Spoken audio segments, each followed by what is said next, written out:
ভালো আছেন? একটা প্রশ্ন যে আমরা কারা?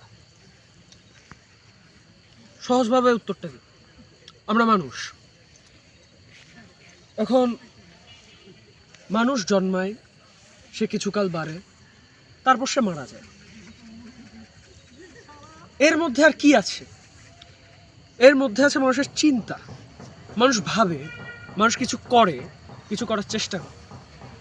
মানুষ ভাবে, এই ভাবতে পারে বলে সে জগতের বাদবাকি প্রাণীগুলোর থেকে আলাদা। বলা হয় মানুষ সৃষ্টির সেরা জীব। তার এই সেরা হওয়ার পিছনে কারণটা কি? কারণ সে ভাবে।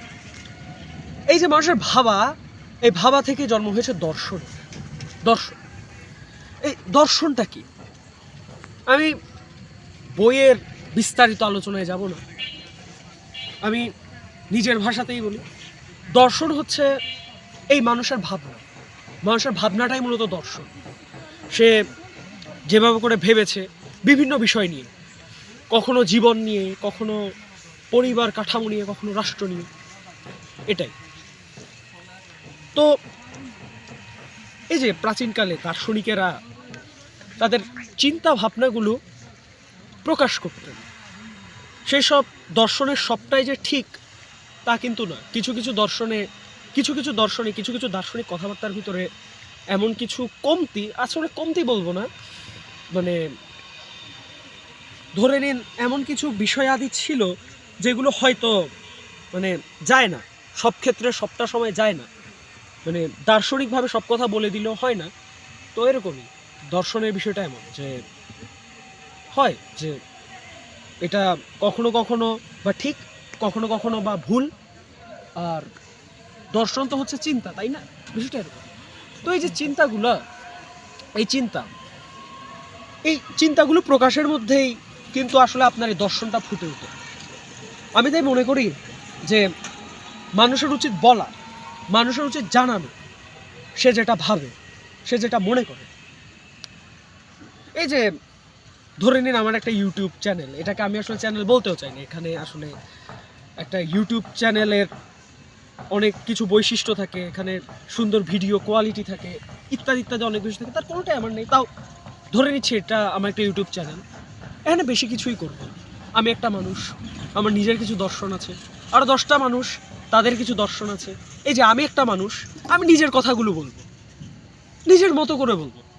বাকি 10টা মানুষ শুনবে, কেউ হয়তো ভাববে যে দেখো কেউ বলছে।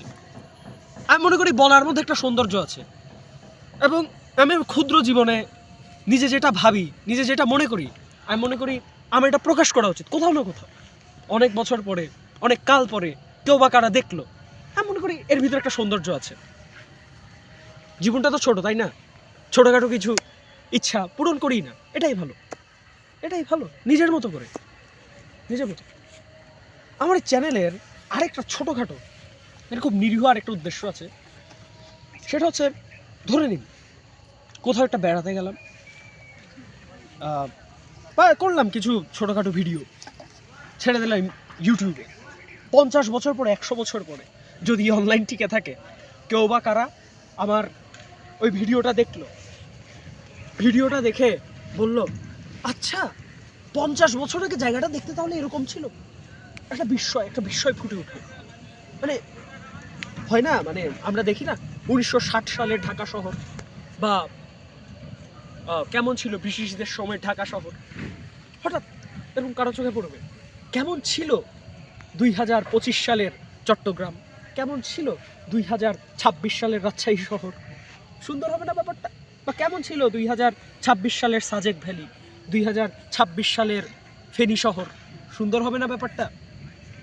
এটাই এই ছোট্ট জীবন, ছোট্ট একটা ইউটিউব চ্যানেল, আমার উদ্দেশ্য এটাই।